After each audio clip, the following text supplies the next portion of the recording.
Do you like conversation on a variety of topics? Feel like no one wants to talk about the things that interest you? Tired of only hearing the same political, sports, or catastrophe talk? Yeah, we feel that way too. Join two high-functioning geeks as they discuss just about anything under the sun. We can't tell you what we'll be talking about each week because we don't know where our brains will take us. It will be an interesting conversation though, so hang on and join us. Here comes the relentless geekery. So I was telling my cousin, I've had so many tech issues that I'm like ready to just give up and go shovel horse stalls and call it a living. It's been one of those weeks because so he got out his 3D printer on Sunday. He got up in the morning. He said, "Oh, I'm going to put the printer together. I'll call you if I have problems." So like 12:30, he sends me a picture. Says, "Hey, look, it's printing." 4 hours and he has it printing and it's like halfway done. And I'm like, shut up. I'm not talking to you any longer. And because you've had days worth of what's funny, why isn't the temperature correct and stuff like, so man. I tried. I said, I can't let my cousin beat me. So I sat down and I just started messing again. The same issues though. I did change from the default bed to the glass bed, and I adjusted temperatures in various combinations that I hadn't done before. And I put it back on the default, cleaned the bed real well. It printed fine.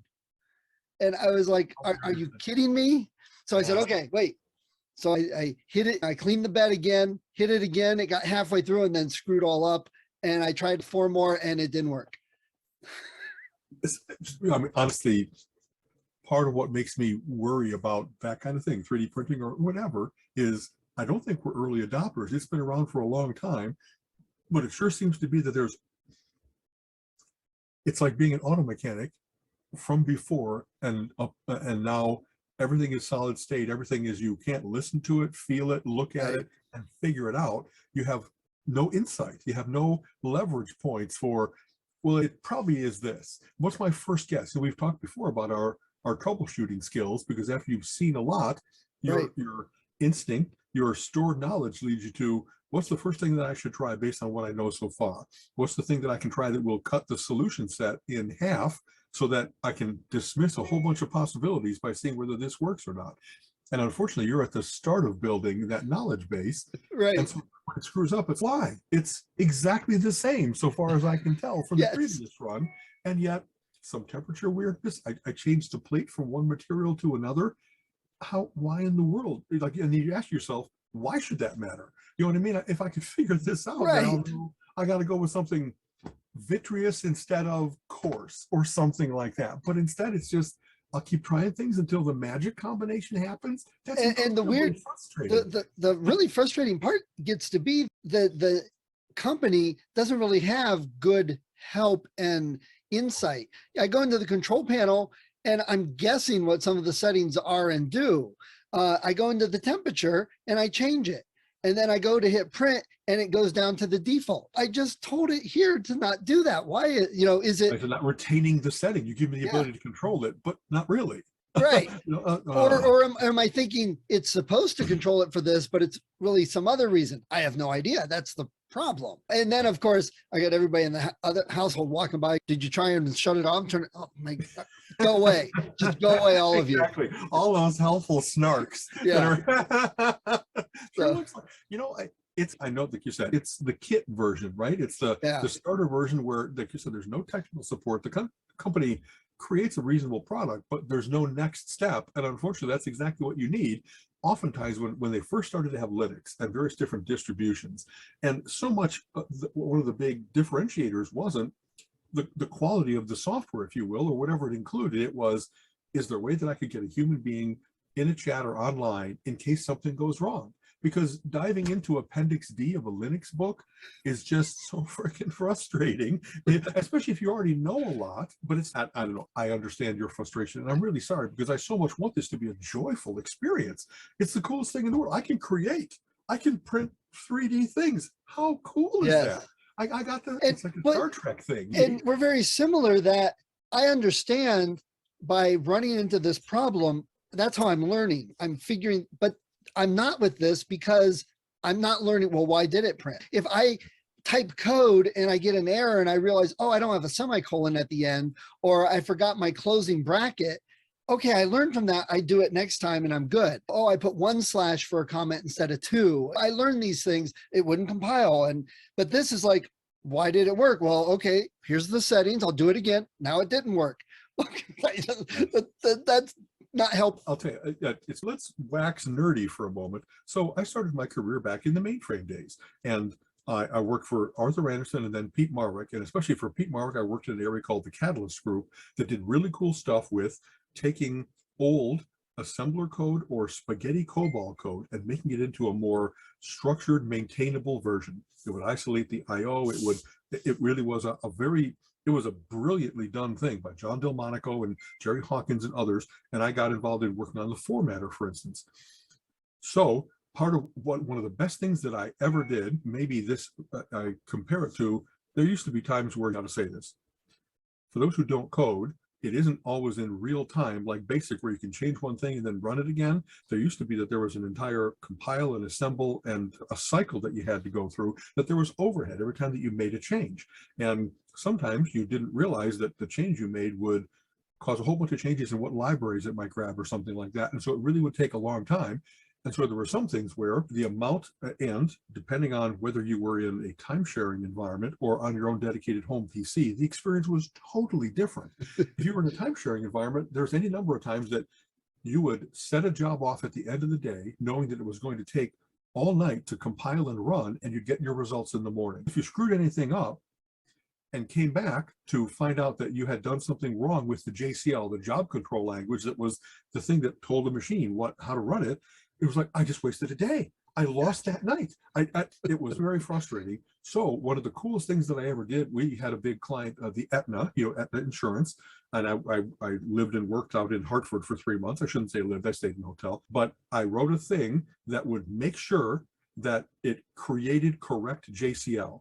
You couldn't put a slash in the wrong column. You couldn't forget an opening or closing bracket or parenthesis. The length of everything and the number of commas, all that stuff was handled so that there was never a time, like instead of writing JCL, it would ask you questions, fill in these various different blanks. It would give you feedback as to that's too long, that is only alphanumeric versus numeric, all those kinds of things that used to be SOC 7s and SOC. Homebrew debugger. Exactly. Code analyzer, if you will, a pre-debugger to make sure that the information that I collected was going to be correct, and then by slotting it in with my little formatter, it guaranteed a good run. And that turned out to be one of the things. So when I brought that home and said, "Hey, kids, look what I did," everybody glommed onto it. A good friend named H. Huseman, first name really only the letter H, not an abbreviation, etc. He became the master of that and maintained it, and we actually made it into, from what I understand, like a product that we included with our structured retrofit and our path view services.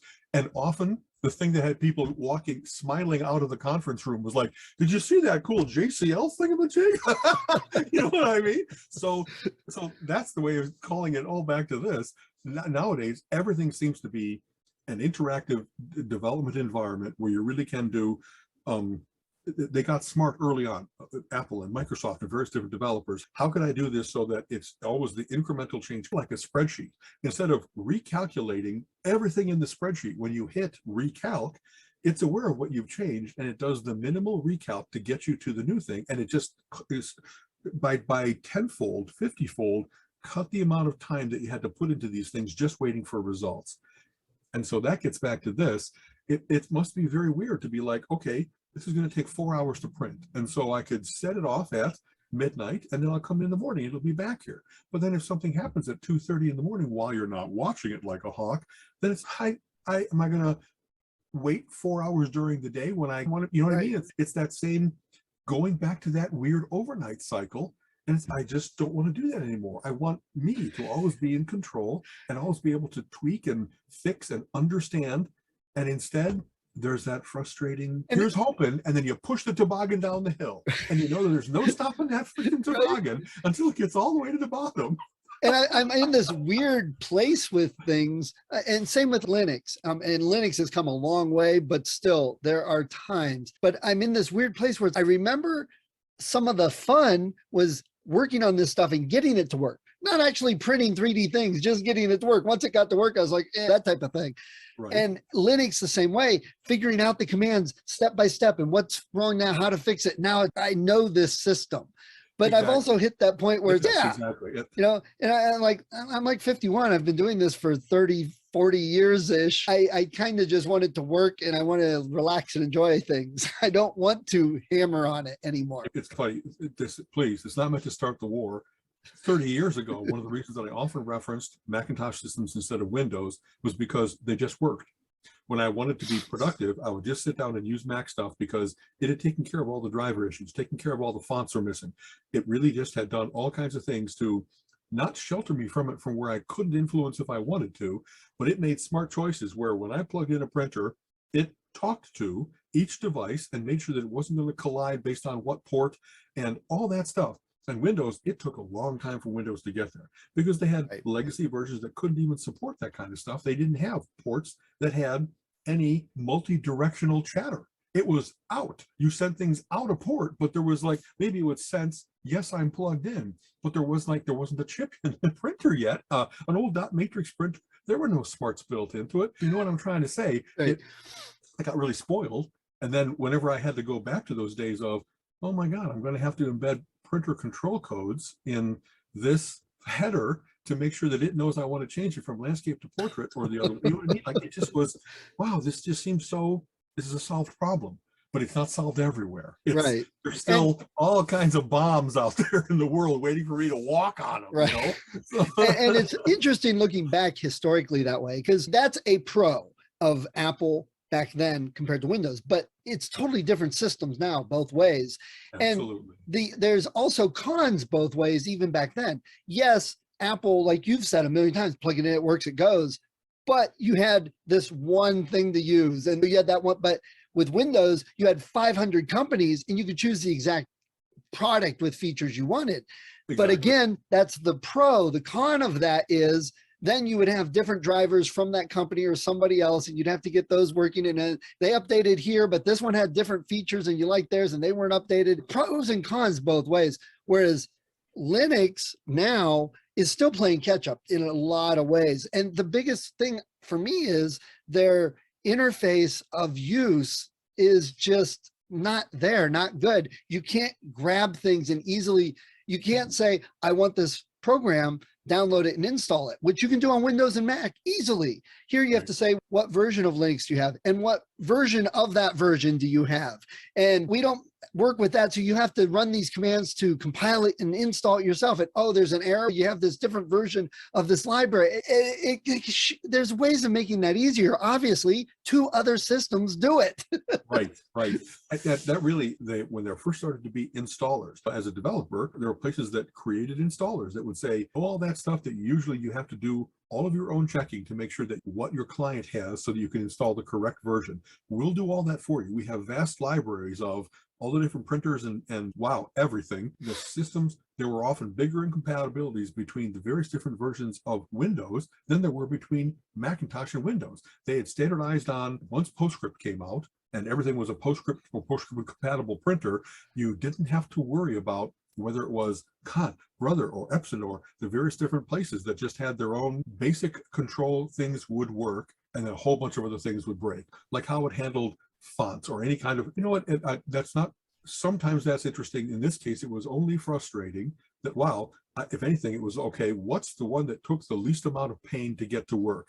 If I can encourage people to get an Epson printer, I'm going to do, because they seem to be the ones that have figured out all the pain that people usually go through, and we've eliminated the top 10. Not every one of them, but at least these things that I'm so used to having to troubleshoot everywhere I go, Epson doesn't seem to have as many problems as it would be when you'd walk into a client and you'd scan around and say, oh boy, they're a little older and they've not had standardization themselves internally as to what they all have. They've let everybody buy their own. And so if I was going to be installing antivirus software, malware, which kind of operates at a deeper level of the system, you just knew that you had 100 possibilities of blowing up for no good reason, because everybody had their own system. Some had been conscientious about keeping their stuff updated, which against malware is one of the first things you learn is get a good provider. But maybe back then it was Norton or McAfee or something like that, but keeping up to date with their virus definitions. Yeah. To be able to detect all the evil stuff was a very important thing. You couldn't install it once and then say, I'm all armored now, because from day one, your armor was developing chinks. and the bad guys were really good at probing and putting a little stiletto in that chink, you know? So and we mentioned that too about specs. Like people will get the Oculus goggles and then say, it's not working with my computer. Did you read the specs? No, you didn't. And you mentioned that antivirus. The thing that I always would have to shake my head is people are like, yeah, I'm protected. I've got 7 different antivirus installed. I can tell you why your computer is not running well. And then you look at it, you installed this 10 years ago. It's never been updated. So it doesn't matter. Just, I not so much as a business, but often at clients, I had to be out of self-defense, able to get it so that my stuff would work and be able to tell them, this is the environment you're going to have to create so that this cool thing is going to figure out how to, for instance, I did work at Ameritech. We were going to build their cable TV system. And I did a whole bunch of stuff with genetic algorithms but the output came out as Excel spreadsheets. Here's the order in which you should be able to bid in various different communities, build these things out, and then the next builds, because you're building the pine cone correctly, you've established your stalks first, and then the branches come after you. And so all of that, of being able to get in and say, this is why you need to be able to have this environment running, it would last 1 or 2 people. If a game of telephone, they wouldn't hand the spec sheet over. They would say, really would be best if you ran on this. And of course, the guy was like, I'm an HP man, not an IBM man. I'm going to run it on my system. And then HP really was one of the interesting ones that they had done a whole bunch of stuff to transfer things into memory instead of being on the hard drive. So they did a whole bunch of stuff with caching to make it run faster. But if you don't do your caching where it automatically refreshes, then you get old versions lingering. And without going into, again, too much detail, it took a while to figure that out. But then to tell a guy exactly what you think is the big benefit of HP is what's screwing things up here, because I wrote my code, let me think about it, it's not really recursive, by that meaning it doesn't call itself, but it makes big assumptions on each time you're starting from a clean palette, instead of that there could be anything cached and you're going to bring in potentially an old version, not only of code, but of data. And it shouldn't even be doing that. There shouldn't be any system that allows for, when you point at it, you should say, use this new data file, and it shouldn't allow for an older version to be there. So sometimes when I would troubleshoot and say that, they would even, that can't be happening. It sure is. Look at this very specific number, like 98765. It's very distinct, nothing else. It flows through right to here, and it's in the old version, not the new version. So I can prove that it's tagging old data. Anyway, that problem actually sometimes still exists, and I've run into this with web stuff, because you get companies like Cloudflare that cache a website, and I've had some clients where I've run into that, where I'm here, but the server is in Texas, and the website I'm being served from is from Chicago. So I push it up, and I put the change in there, and then you hit refresh, it's still the old version in Chicago and it's not working. And until you realize that sometimes it's no, and you make some more changes and you push that up and okay, now there's my first change, but why is it with this? And you're not, because you're looking at 3 versions ago.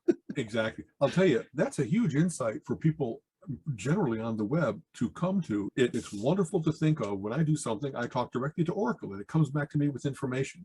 But nowadays, there's all kinds of traffic handling, IP, big, both physical and virtual devices, Cloudflare for security, all kinds of things that they're in the way, or they're there to actually speed things up. By them having the fastest servers along that particular trunk, they're able to get it so that they can give preference to certain customers, or at least stop the worst of bad stuff from getting out in time. But then that's the whole thing. There is an interpolator there that is, you're not getting the direct connection of, what is it, 1,000 points of light, you know what I mean, all talking to each other, that you don't, and I don't know, boy, I haven't wanted to run a trace of exactly where the web traffic has gone in a long time, because it's just madness. It's just madness, because not, I know, it's funny, I'm stuttering because I have so much that I want to say about this, because if you live through some of this, it isn't only that you can show it and prove it, it's that nobody else will care. People will just be like, oh, I don't want to know about that stuff, just get it to work. But it really, if there's anything that falls on deaf ears, it's that kind of mumbo jumbo magic weirdness that even though you figured out, they think you wasted your time as opposed to, wow, you made a breakthrough here and figured out what was wrong. And so I want to be, the people who are doing this kind of stuff should learn from, I keep hitting refresh. They keep asking me to refresh and I'm causing my own burst of web traffic. It's because your refresh protocols are for crap and they're not letting me force this new thing that I uploaded, but it hasn't, it's even like a DNS change and stuff like that. Occasionally there's a big hiccup in the net where one of the DNS servers goes down, like a big one from Google or from, and that's when people first become aware of, it really isn't alanvaltis.com that you're going to. It's 123.456.7. Right. You know what I mean? They don't know how IP and IP6 work. They don't know, you know, oh my God. Do you remember all the old cartoons back in the 90s where they'd be picking on nerds and the nerds would be like spouting out an IPv4 address, and that's how they would, oh, go to this site, 127 dot, and they would just spout it all out. It's, what's that? That's this site. We lived through that. And worse, with all the security now and the not tracking, it's harder to sometimes trace things because you get blocks and you have to go through. I know the one server I work on, when you access it, you're actually accessing a security server, and then from there you have to get into the real server to get to it, but you have 2 layers to get through. That's and the IPs are different, so it causes issues at times if you're not aware. Most people, the only experience they have of that is if they're at home and they use DHCP when they're confined. Like you just had to reboot your router.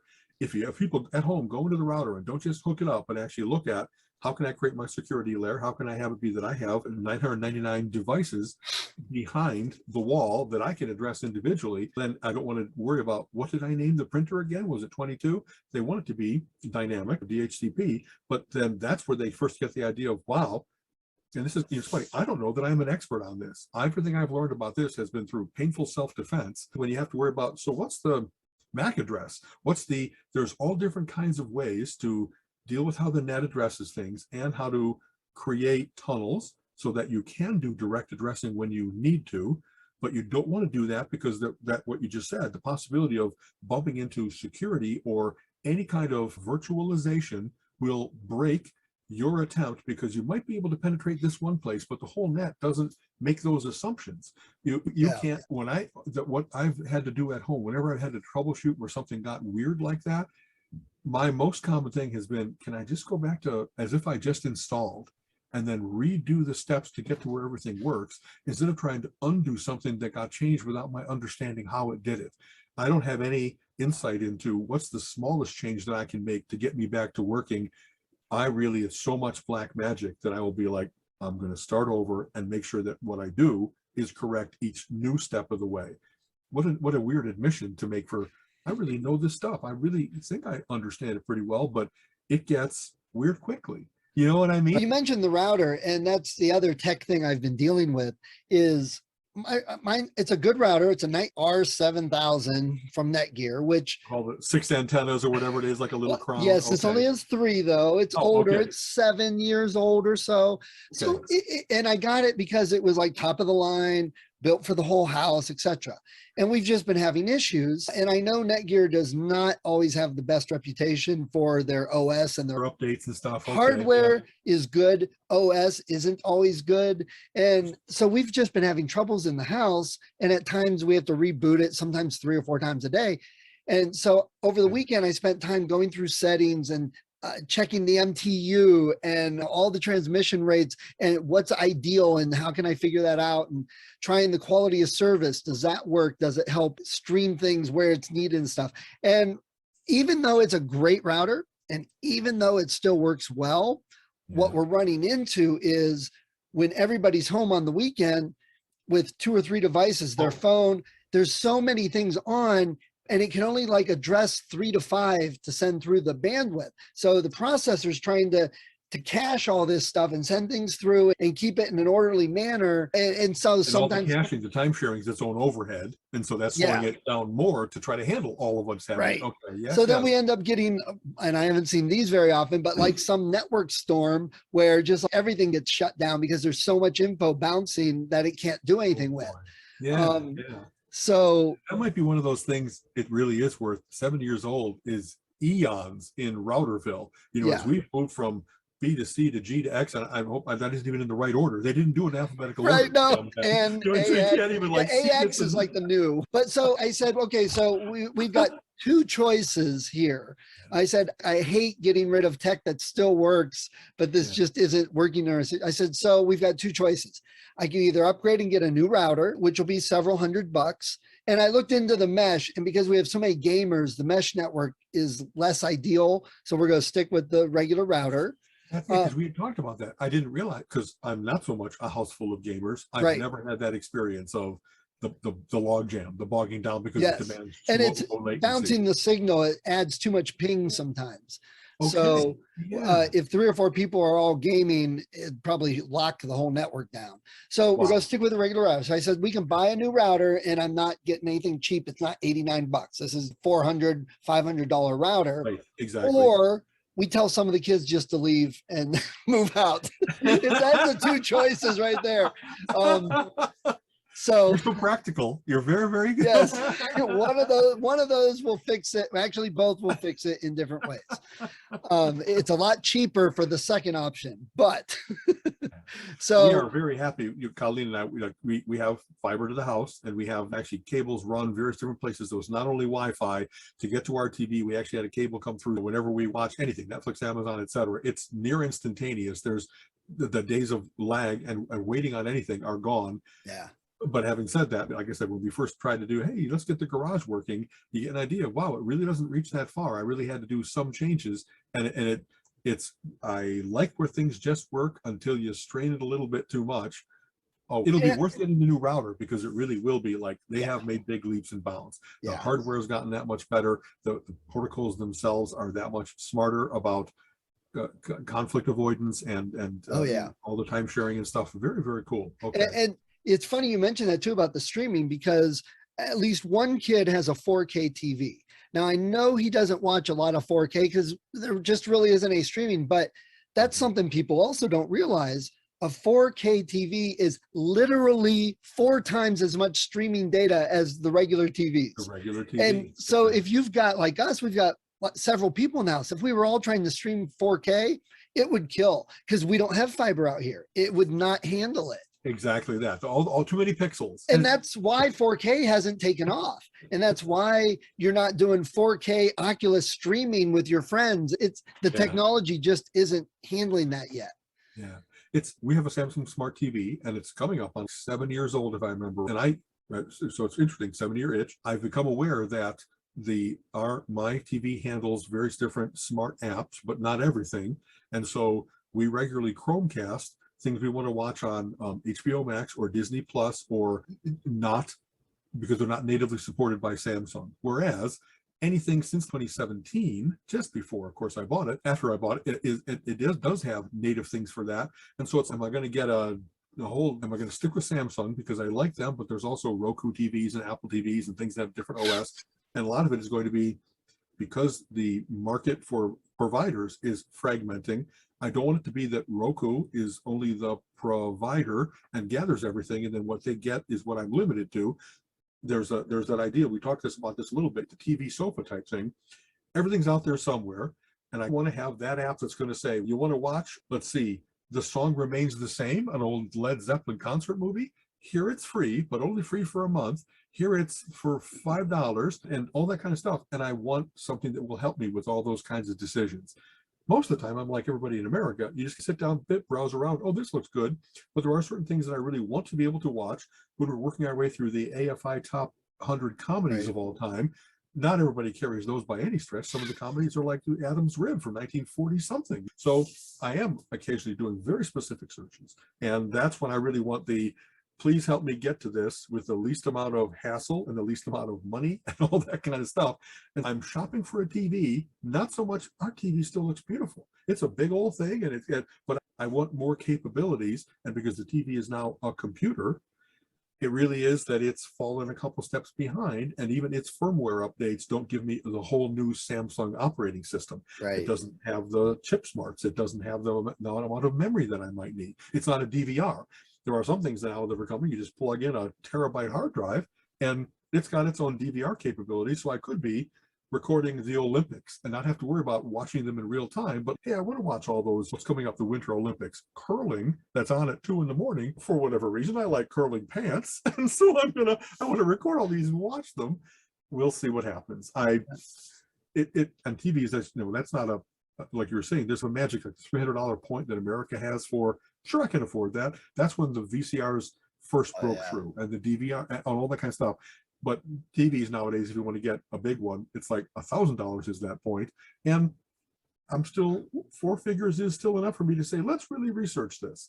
I can't just go buy a TV and then throw it away in 2 years because I bought the wrong one. I really want the right one. And wow, if this righter one is $1,200, am I really going to spend more than the $1,000 mental point that I have of, man, $1,000 for a TV? Right. What the hell? That's a lot of money. Anyway. Well, see, that's the interesting thing too, talking about people's conceptions with some other stuff. TVs are that way because I have seen 75-inch TVs for $350. People are like, oh, look, I got a 75-inch TV for $350.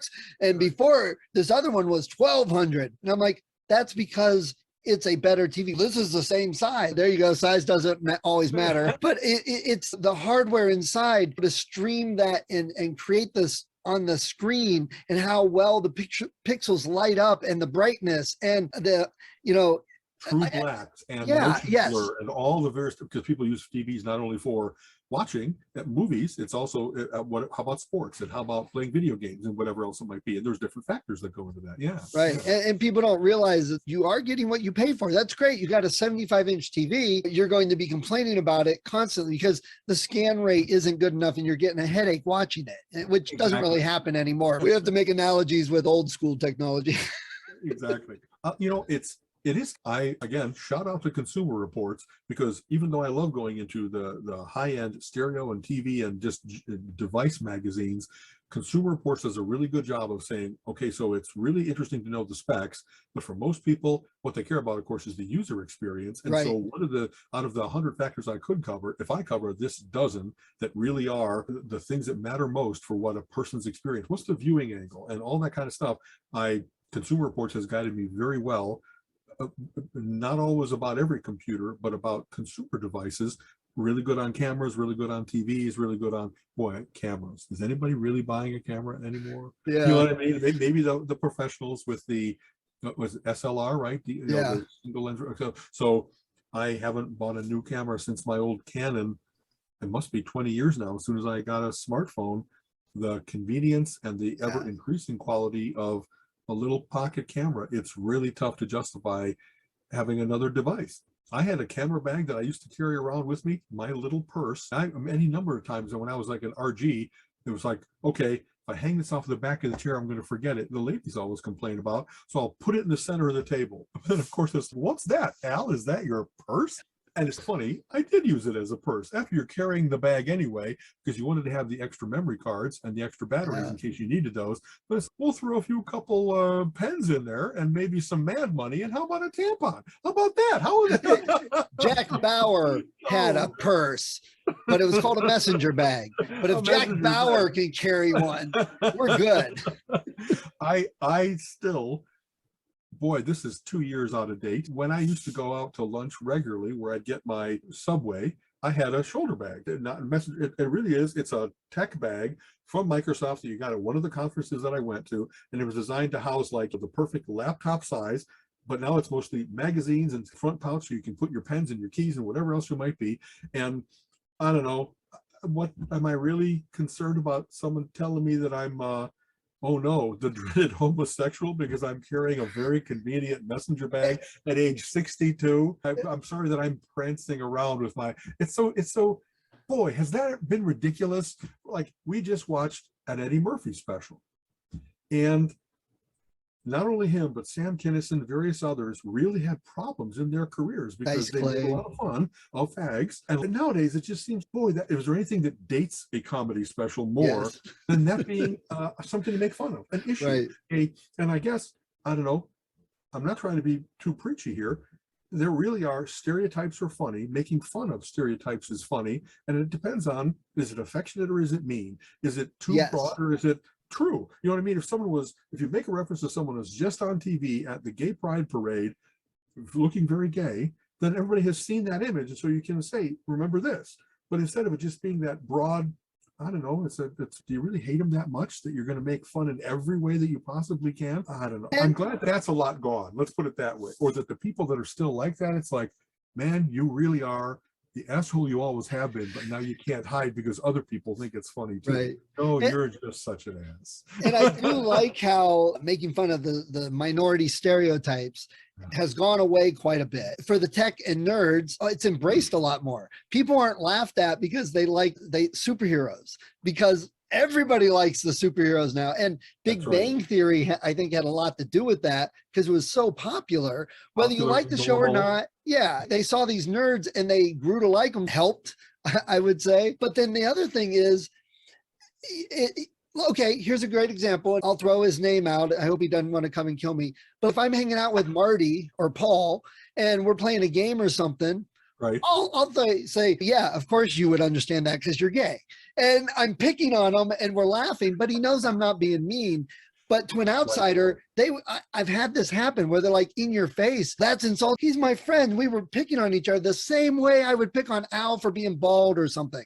Exactly. You know, it's just back and forth. And I've said that before too, that I think the rest of the world is catching up to the nerds that played D&D in the 70s, because we would play women, we'd play green skin creatures, we would watch Star Trek with the first interracial kiss. We were used to all this stuff.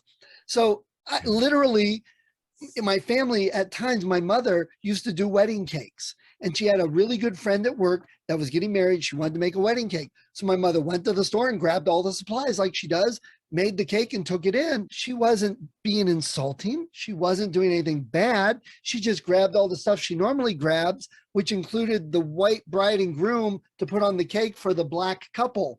She never even thought about it, never even noticed. And it wasn't an insulting thing. She just never thought of her friend as black. She just thought of her as a friend. And I had this about 7, 8 years ago, a group, we used to get together on the first Friday of the month and play board games. Yeah. And everything, we loved it, made some good friends and had a good time. And I knew this guy for 5 years, and we're sitting there and I'm sitting next to him and we're playing, and somebody said something about his move. He said, "You could just kiss my black ass." And I stopped and looked at him and said, "Mikey, you're black." And he looked at me and says, "Yeah, I am." I'm like, I just realized that. I mean, honestly. When did that start? Yeah, exactly. and everybody laughed at me, and I wasn't trying to make a joke, and I wasn't trying to be funny or insulting. It was literally a light bulb moment that I was like, oh my God, he is black, isn't he? I didn't even realize it. Yeah, good for you. Good for him. That's always what I hope for. Friends get to like tease each other on everything under the sun. Yeah. And sometimes to the outsider, it can look like, oh my God, that's gone too far. No, we've known each other for 40 years. There's no, whatever boundaries other people think, you shed those when it's just, I don't know. I hope that the whole world will get to that. It sure seems we've gotten to where some people, when they know their time is changing, they don't embrace the new. They dig their heels in all the more. And so we'll have to see how long it takes before just generationally, extra syllable, how long it'll be before that goes away. You know what I mean? This is silly. I play Hearts occasionally online, and some people are chatty and some people are mean chatty. And so I hardly ever do these kinds of things, but one guy's name was Old Dude.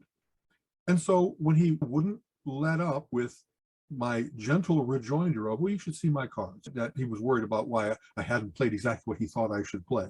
And after a while, it was like, maybe you need to take your pills, Grandpa.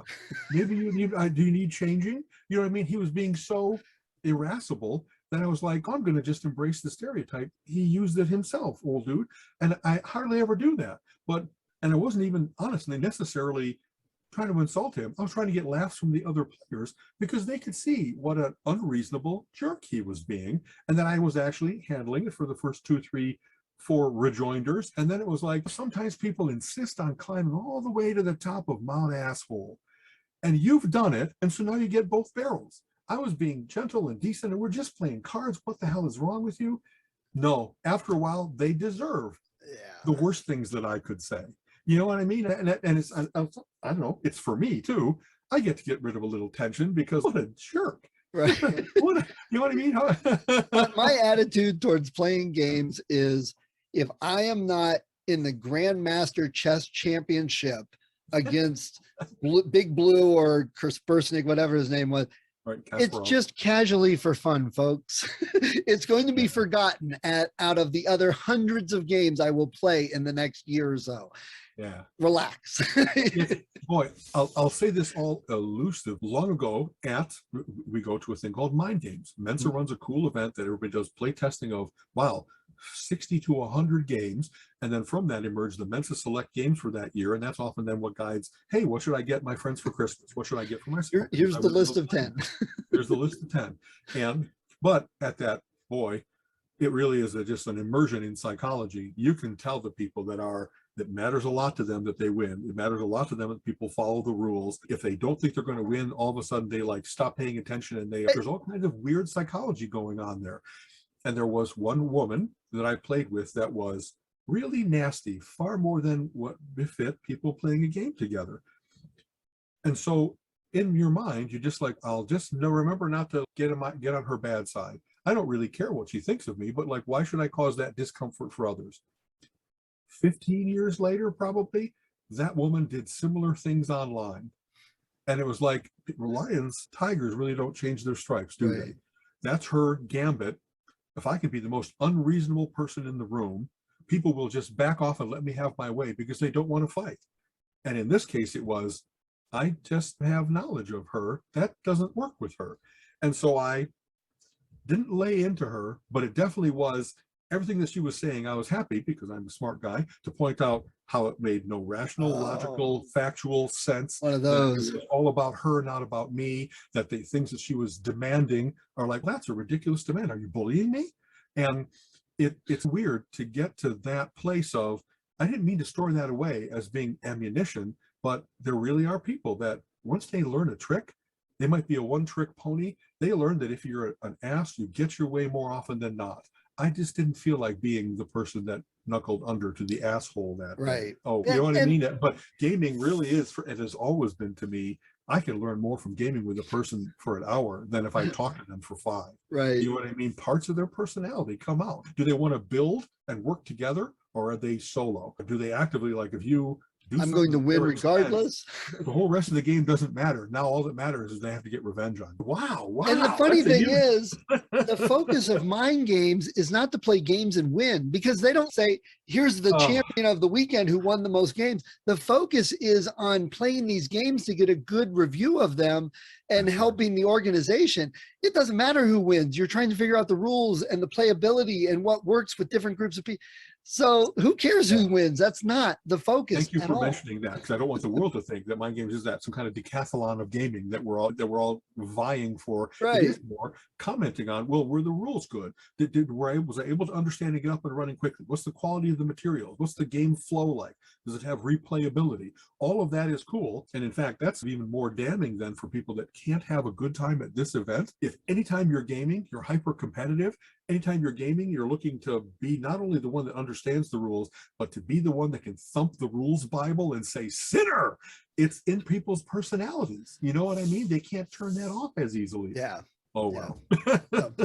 All right, I'm going to switch topics real quick for this. This past week, we unfortunately lost a great musician, Meatloaf, one of my favorites. Hats off to him. If you haven't listened to Meatloaf in a while, go do. Exactly. I'll tell you, I made a little comment on this. You know, that Bad Out of Hell album is one of those perfect albums. There's not a bad cut on it. The emotions of it, the lyrics, the musicianship of it. It's not just Meatloaf. Todd Rundgren, Kazem Sultan, Roy Bittan, E Street Band, Max Weinberg. There's so many great people on that. And the big thing to mention about Meatloaf is Jim Steinman was his muse. He's the one that wrote all these songs, and he wrote all kinds of other great operatic, bombastic rock and roll for Bonnie Tyler, right? Multiple people that benefited. The Streets of Fire movie, the soundtrack is by Jim Steinman, and you can tell. It's all, where are the fire pots? Where's the big climax to this song? You know what I mean? Ellen Aim is female Meatloaf, if you will.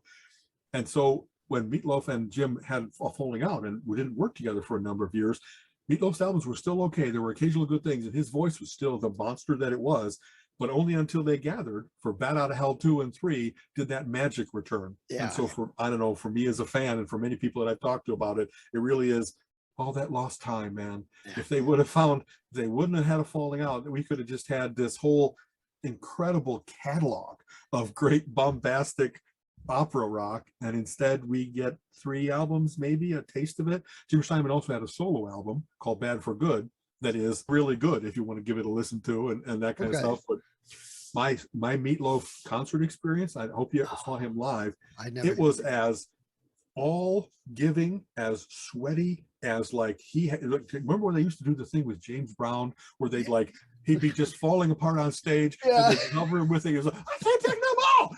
And Weird Al parodied that. Exactly. And Meatloaf did that. He was all in by the end. You know what I mean? And he would actually, he's a big guy. Their voices. He would sing the high notes, sing those harsh on the throat notes, and I don't know how he recovered by the next day. A lot of tea and honey, whatever he did, that he had that set of pipes that also could recover from the beating that he gave them. Yeah, he sang hard. I don't know. When I put on that Bat Out of Hell album, I know I'm going to have a great time for an hour. Yeah, every song is great. The lyric of crying out loud, man. It's one of those albums that you can't just pick 1 or 2 hits and the rest is garbage. Every song, I didn't know any of those songs, so the album is the album to me. And yes, Paradise by the Dashboard Lights, I've heard way more on the radio, but I hear the other ones. To me, it's just 3 ain't bad. Exactly. Yeah, the whole album, the part where would you offer your throat to the wolf under the pill? And he goes, I bet you say that to all of them. Exactly. Yeah, you know, and that's what I loved about it, because it's humorous metal. It's good hard rock metal, and then it's got a little bit of twisted puns in the lyrics, and you know, it's wonderful. So yeah. So yes, hats off to him. And as you just mentioned, Weird Al Yankovic, there's cool Weird Al news. Yes. Go ahead.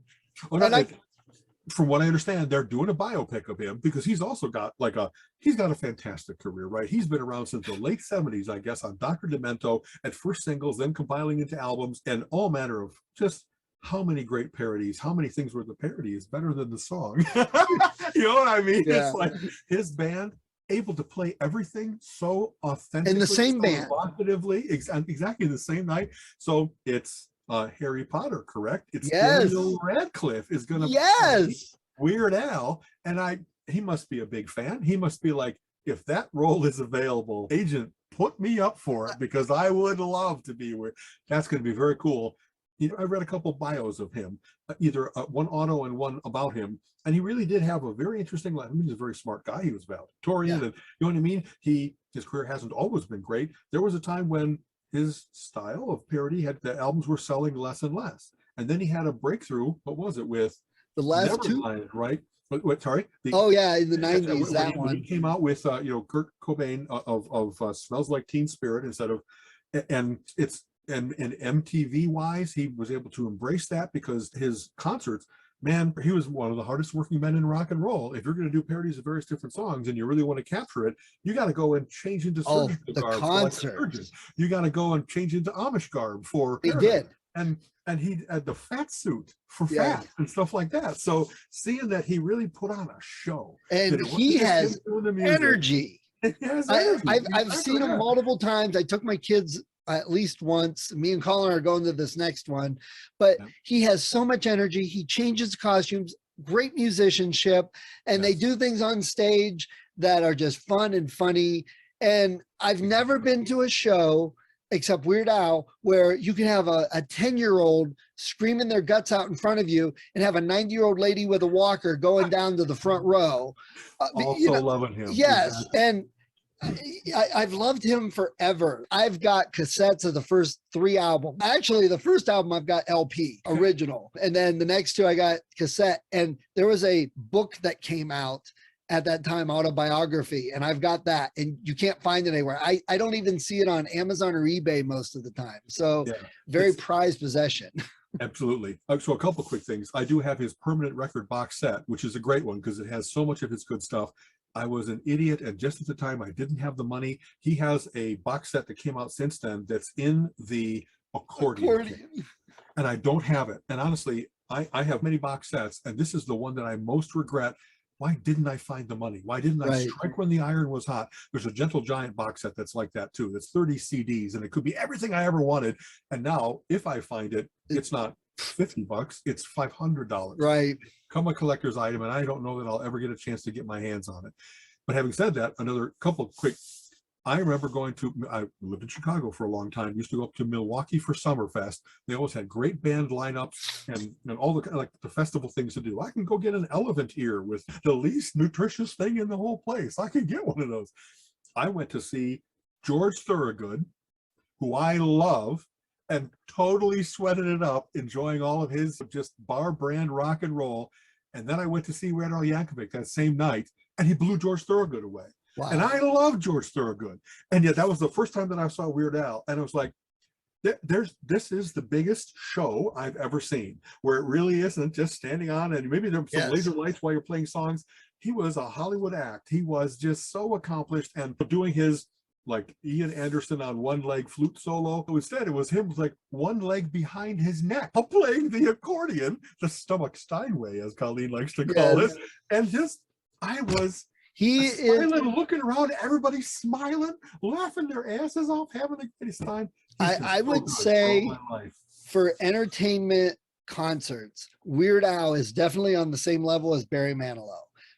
Barry Manilow is such a performer, such a professional. I've seen him 3 times. Every show was completely different. One time was with a big band. One time was just him and a small quartet, and he played piano. And then one time was like big show stuff, and he did the Weird Al thing where he changed costumes and he did. So every single one was different, and those are fun. I've seen Guns N' Roses and Metallica, and those shows suck compared to these because it's them standing on stage playing and maybe running to the corner to scream. And it's just like, they might have big video backdrop and a lot of explosions and lights, but it isn't the showmanship, if you will. And I really like when they do shows and play the music, but it's altered or changed, or they do something different. Not just, here's the album cut. Okay, next song. It's, you know, I get I see the drummer listening to a click track so that it'll be precise. It's like, that's not what I want. I want you guys to stretch out. I want you to play the music, not recreate the album, if you know what I'm trying to say. Yes, you know what absolutely. I mean? So, very good. And Daniel Radcliffe, I think, is so, like you said, I'm betting he jumped on this. He had something to do with getting it pushed forward. Ever since Harry Potter, he definitely doesn't rest on his, hey, I'm a kid actor that everybody knows. He's done some wacky, wild stuff, and he can do whatever he wants. Yeah, so he really does seem to be one of those guys. I've heard an actor or an actress say something like, what roles do you take on? Things that scare me. Things that they're not sure they can do, that they're not sure they're right for it, but they want to be always expanding, learning, doing something new.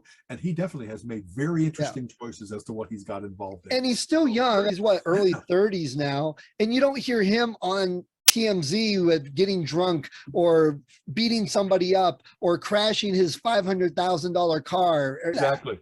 He really does seem to be an artist. You know what I mean? Like really enjoying his stuff and thanking the universe for, thanks for this chance. So I'm looking forward to that. That gets segue time. Colleen and I, we really love documentaries. Besides, of course, we love fiction, but it's really cool. The way the world is now is that they're doing a lot of good documentaries about, oh man, before we lose this person, let's make sure that we capture all about Ella Fitzgerald, all about David Foster. We just saw a great David Foster one, Ella as well. We just saw Clive Davis. And the reason that someone like David Foster has worked with all kinds of great people. So while you're watching it, you're like this wonderful nostalgia boat of, I remember when that came out. I remember how that was like, what a breakthrough that was, what a great voice. No wonder he said, I have to work with her because I need to be in her life. I need to, like, there are some people that are Svengali about that kind of stuff, but instead they really seem to be enablers and that they just want to be. Clive Davis was really good at, the man with the golden ears, picking out the songs, the perfect person to sing a song. He'd match people. He's the one that says, Santana, you've had a wonderful career, but if you really want to rev it up again, because your record sales are also falling off, we need to get you in with some of these young vocalists, you on your fantastic guitar work, but a little bit of. And so the Supernatural album came out, remember? And it's 10 different guest vocalists, and like 7 of them made it into the top 10 because the songs are different, sounds and textures and so forth, because of the various different vocalists. But man, having the whole world become aware of that Santana guitar again, was fantastic. He's one of the best guitarists of all time.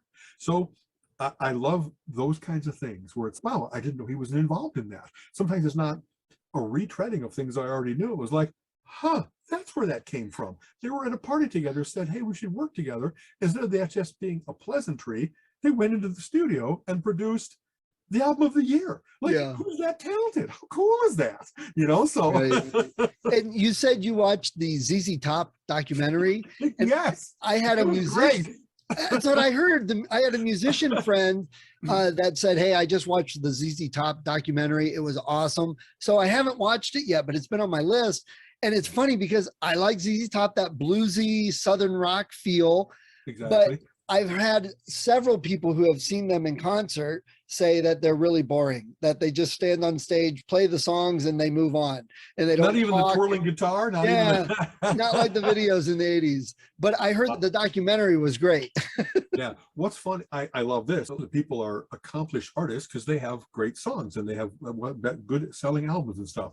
But to hear them be articulate about their music and why they love playing it, and also other people's music that they like, or who they call their predecessors, who were their influencers and stuff like that. They have great interviews with all three members of the band as to what was going on while you were doing this. You know, what were the, and not only in a kind of a hysterical high points and low points, they were very soulful about how they talked about who knew it would turn into this. Who knew that we would have this ongoing, they're like longest running trio, 50 years, long as Rush, longer than ELP. 2 out of 3 ELP are dead. Only Billy Gibbons, unfortunately, I think is now gone. But it just was, I really liked their music, and it was fun to see how level-headed they remained. It wasn't like, hey, last album didn't sell as well as the previous one, time to drop into drugs. And Frank Beard might have had a little bit of a problem for a while with that. What do you do when you have 22 hours out of the day that you're not rocking? Maybe a little bit too much drinking, drugging, whatever, but he also had the fortitude to pull himself back from that and say, do I love drugs more than I love playing with my best friends? Do I love that more than creating this beautiful music? No. So it's a tale of triumph. But that isn't even the focus of the movie. Is he made it back? It was just one of the things that they had to make it through. Yeah. So it really is fun to go back to those Tres Hombres, and they have great albums. And then the MTV world of who knew that ZZ Top would be an MTV-able thing. Right. I would have thought that they were just like, they're on stage and they might have a buffalo and a vulture with them because that was their Texas, the Little Old Band from Texas tour. And yet they hooked up with the right producers and stuff like that to have these cool visions of the Eliminator car and the beautiful ladies that are giving a young guy a break. And it just, I don't know, man. They have a whole bunch of in the right place at the right time, but they didn't even really know that at the time. They were incredibly lucky, but weren't jerks about how lucky they were. They were like, isn't this fun? Isn't this cool? Let's make, a multi-platinum album out of She's Got Legs and Sharp Dressed Man. And I could be wrong. I'll have to look this up later, but I think Mutt Lange was involved with Eliminator. We talked about him a couple weeks ago. That might be. Maybe. I don't remember that name specifically being mentioned, but they have worked with, like, sometimes just that a producer will show up and say, David Foster worked with Celine Dion. You know what I mean? And whatever it was that he discovered her relatively early. And so she then her husband / manager / Svengali really was then for the next kind of 30 years in her life. And I think that he died. And so she's charting a new course in her life. But I love when you hear artists talk about other artists in a way of respect. And I wish I had that voice. I wish I could do what they do. You know what I mean? That there's still, they just had some segment. Stephen Colbert does a thing he calls the questionnaire, ERT, because it's Colbert. And he just asked, did we already talk about this? I lose track from week to week. Keanu Reeves, like, who have you asked for an autograph? It's like Keanu's like very recognizable. The whole world loves him, et cetera, et cetera. And if I remember right, one of them was George Carlin. That he's not known for being a funny guy. Maybe Bill and Ted are funny movies, but that's the guy that he just so much loved his work. And it was on the set of one of the Bill and Ted movies. So it's a little bit weird to be like, I'm the star and you're the secondary, but I really would love your autograph, sir, because you shaped me as a human being. Right. And that's cool to hear. Who are the people, like, who are you happy to meet? You know what I mean? Who are you happy to do a duet with? it's very cool to see that mutual appreciation, if you will. I remember one of the behind the scenes on The Force Awakens when that movie came out, and they showed John Boyega showing up on set with a 12-inch Han Solo doll and like begging Harrison Ford to sign it. And Harrison Ford has always hated that. He's never gotten into it, didn't want to do it. And he's, oh my God, are you kidding me? And he's looking at like, you know, John Boyega is like, ah, please. Exactly. I worship you. Yeah.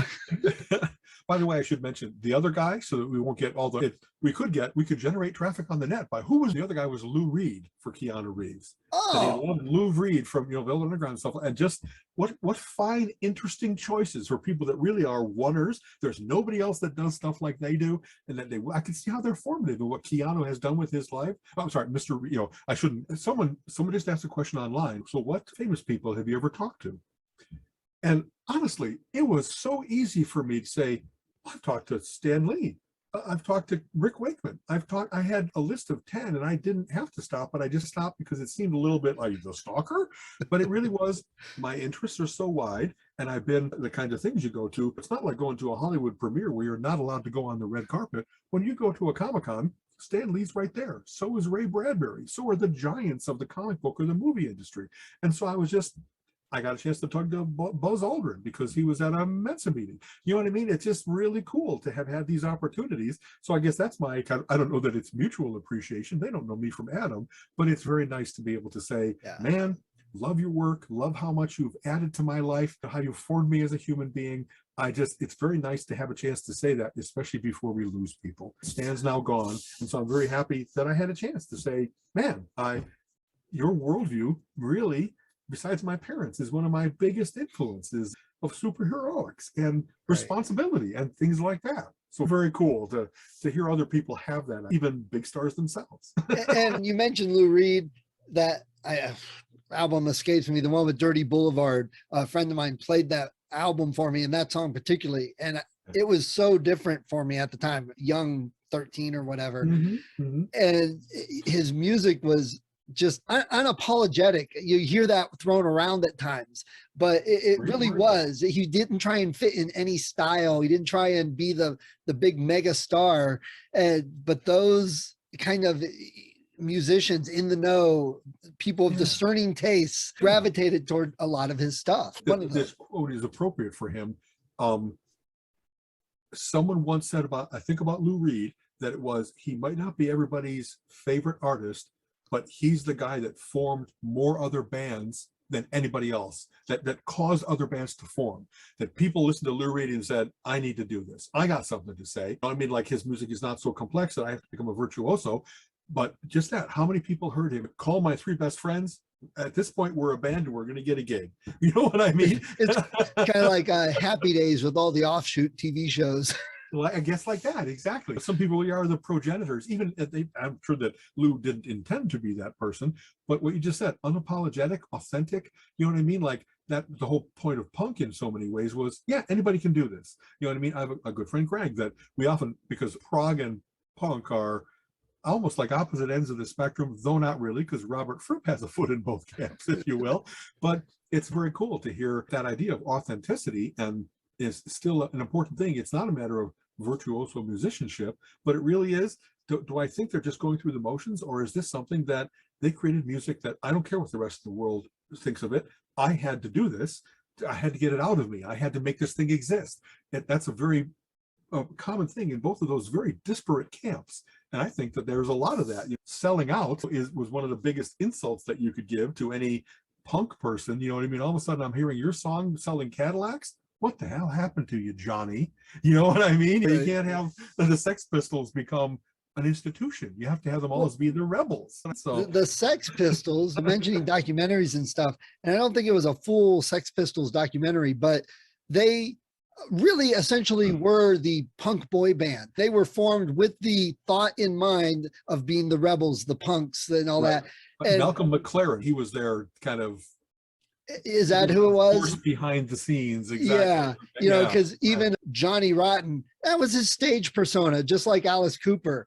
I remember hearing a Alice Cooper interview. He's sitting in the interview, no makeup and stuff, and he looks scary enough on his own, so that's okay.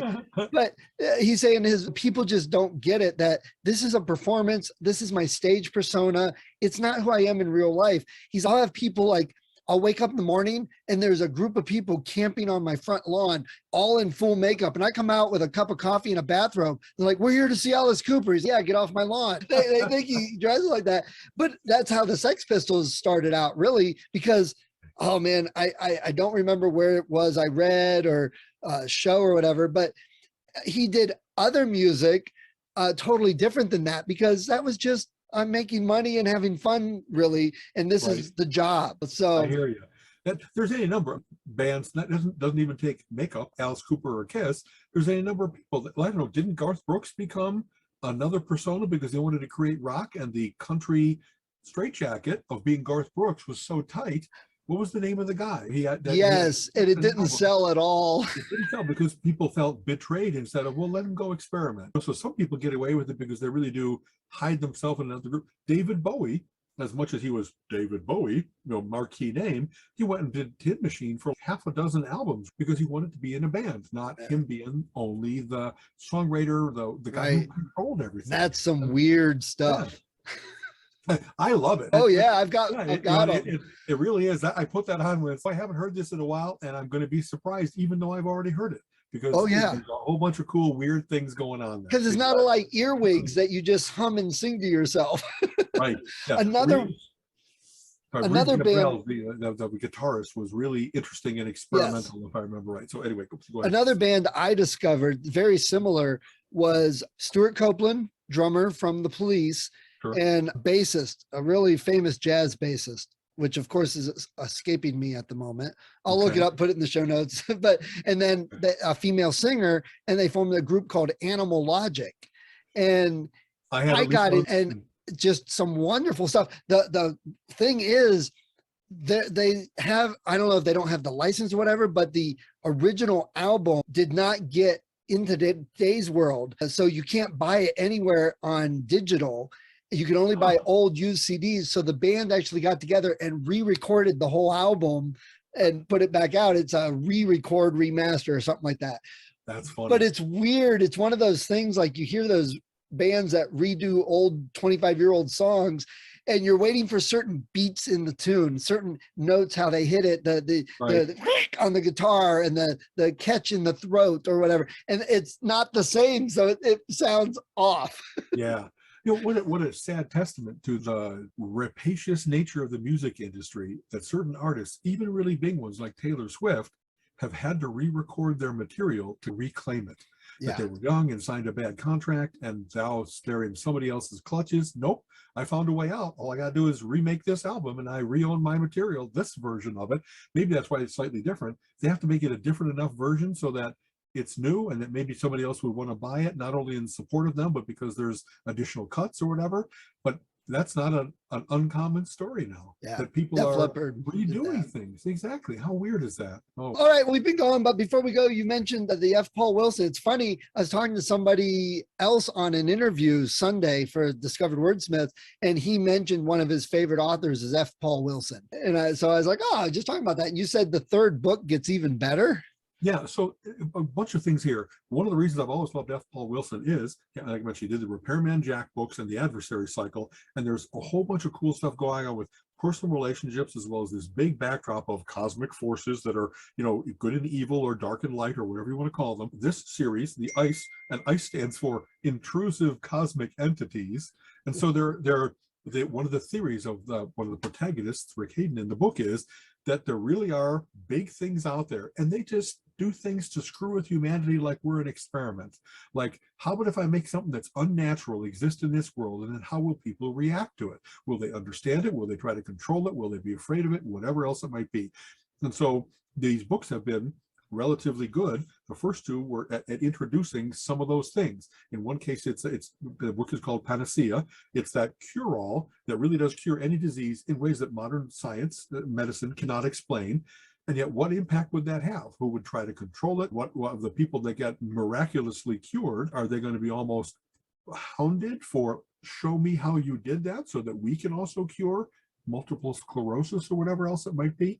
The third book is called The Void Protocol. And another thing that's great about F. Paul Wilson is he's really good at being able to shift perspective, that like, while you're in the heads, you listen to the dialogue between the two main protagonists, and then the people that are trying to pursue them and catch them, he'll switch to them and actually from their point of view. So there's that first, second, third person thing, not only always from the main character in the book, but from other people, like, where would I look for them to find them? And what will I do with them when I catch them? And like that little bit of getting into people's heads and emotions and fears and triumphs and failures, it really is very cool to give all those different perspectives. Especially, he's really good at 5 different forces are coming together, and by giving you the perspective of, here's the victim, here's the pursuer, here's the cops, it's really cool to have like Rashomon, where you see the same events from multiple different viewpoints. He's really good at building that up into this really good tense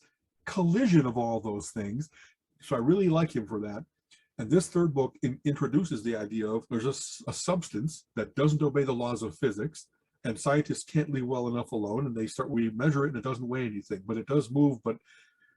And they actually, and this is just like what they inject it into moms, pregnant moms, to see what it's going to do to their kids. It's going to make them smarter. Is it going to make them? And at first they think that's what it's going to be, that it's going to be a matter of hyper intelligence. They track the kids. No, they're not doing any different in school. Oh, failed experiment. And as there's sadly precedents for the Tuskegee Airmen or whatever else it might be that were experimented on without their knowledge. And what corporation, what governmental body, who would do this kind of evil stuff? Ex-Nazi scientists, that's a good start. But then as it turns out, that as they get to puberty, when other chemical changes are going on in their body, or go through stressful things, and that's a time-honored superhero trope of, you don't know your power until it really matters. You got to fight for your life or save somebody else's. And so now they're exhibiting extraordinary powers. What an interesting tie into Fringe, which I just recommended because I'm just lapping it up like cream. Yeah. It's so very cool about, what if these things really did happen, that there was a little bit of telekinesis and a little bit of like teleportation or whatever else it might be. So that's what's happening now, is there's a whole bunch of adolescents and maybe young adults who all have their own personal issues, passions, or whatever else it might be, but now they're exhibiting these powers. And are they going to benefit from it, or is the government going to take them and make them into a military force, or is the scientists that experimented on them, that thought what a blown possibility, now they're realizing, wow, there really is something there. I better go capture them because I really want to find out what happened. And it's really a good pressure cooker. It's got a great set that like moves around, so there's great descriptions of various different places. Of course, the bunker under the Pine Barrens in West Virginia. It's a page turner. One of those things that, like, every time I'm reading at night, and when I get to where, okay, I just realized that I didn't remember what I just read, so time to go to sleep. Oh, but I'm really in a good part. Brain, why are you copping out on me now? Keep awake a while longer. So highest recommendation.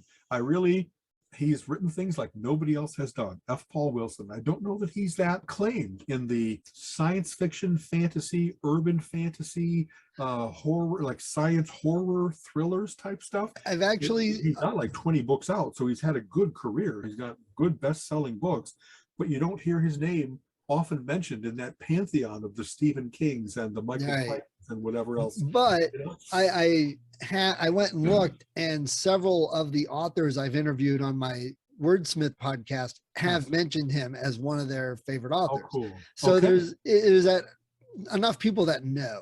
There's an awareness and an appreciation. Yeah, exactly. That's and cool. I'm definitely on my short list of next books to buy. And speaking of books to buy, our friend Bill Keith had another book come out recently at beginning of December. I think so. Yes. Yeah, it's funny.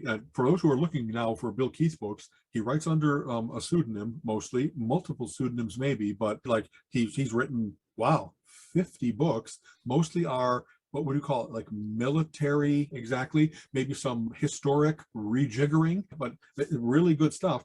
You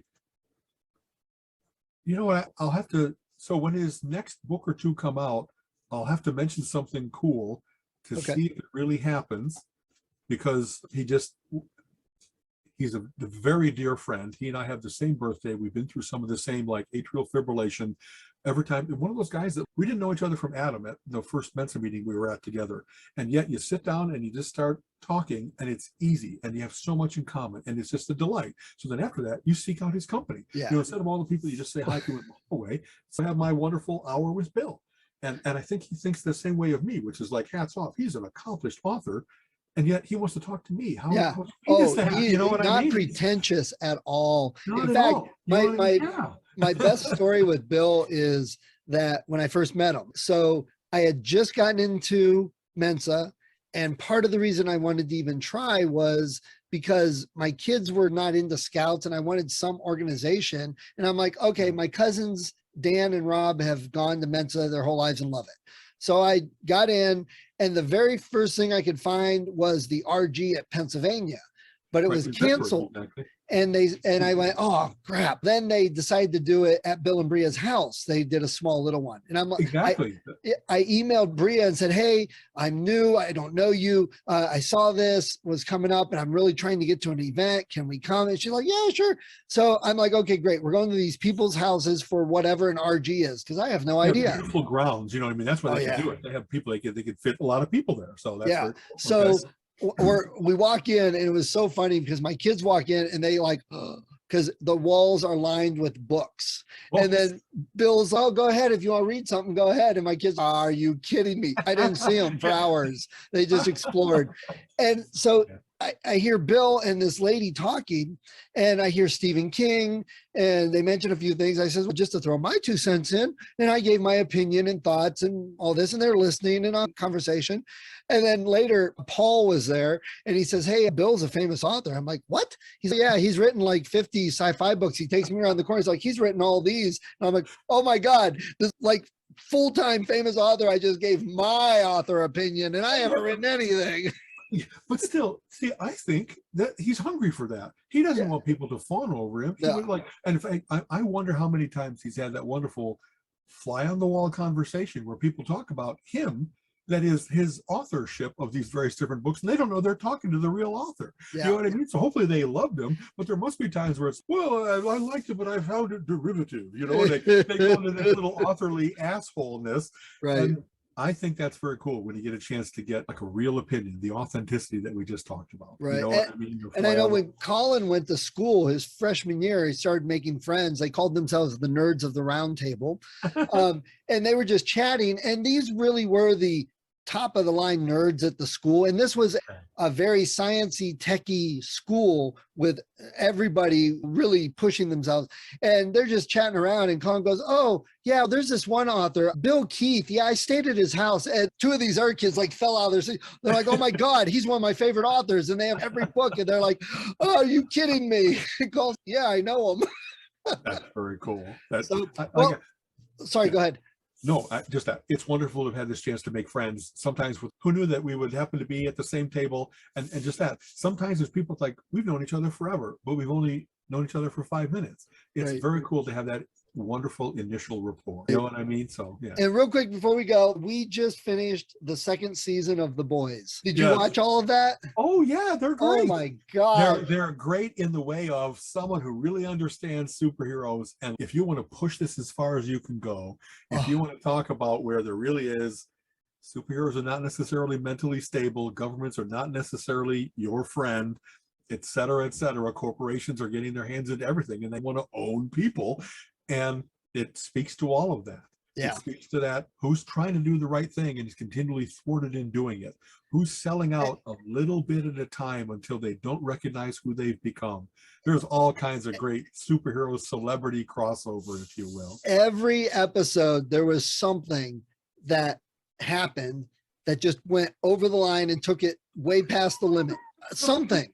And it could have just been, sometimes it may have just been a sex scene. A lot of times it was something very destructive, and it was always just the whale incident. Oh my God. And just every episode, there was something that Gina would hide her eyes, and she's looking at me like, did that just really happen? And it's just crazy. And okay, so one of the actors in there was also on Supernatural, Jim Beaver. And the character he had on there was Robert Singer, who was one of the producers on Supernatural. And Jim Beaver's character on Supernatural was Bobby because of Robert Singer. They named him that. That's and this funny that they tied in, you know. Yeah, that's and smart. Kripke, because Eric Kripke was part of both of them. Exactly. And this next season, we had to finish it up because in a few months, season 3 is coming with Jensen Ackles. And speaking of tying it back to our earlier conversation, me and Gina have had an argument because we're not really sure if Jensen Ackles' car ever breaks down in front of our house, who would fawn over him the most. We're not sure which one of us it would be. So, you know, I remember watching that show early, and this is really cool, but it's going to be one of those syndicated, maybe it'll make it 3 seasons, and I'm going to be sad because all the plot lines are not going to get wrapped up. When I just recommended Fringe, that was somebody's first question was, does it come to a conclusion? Because there have been so many shows that were just like, man, they built this whole world and there were all these things going on, and then it just got dropped on the floor. Yeah. And so luckily Fringe does come to a relatively satisfying conclusion. And as Supernatural went on far longer than anybody ever expected it would. Yes. Wasn't it like TBS or FX? I'm trying to think. It was even like, if you will, a CW station. CW, exactly that. And so what a wonderful gold mine. These guys who are like, this sounds like a pretty good show. I'll get a couple good years out of this. I get to go be in the Pacific Northwest or wherever it was filmed. I think that's where it was. And instead it turned into career-making coolness. Well, actually, because Kripke is from Toledo.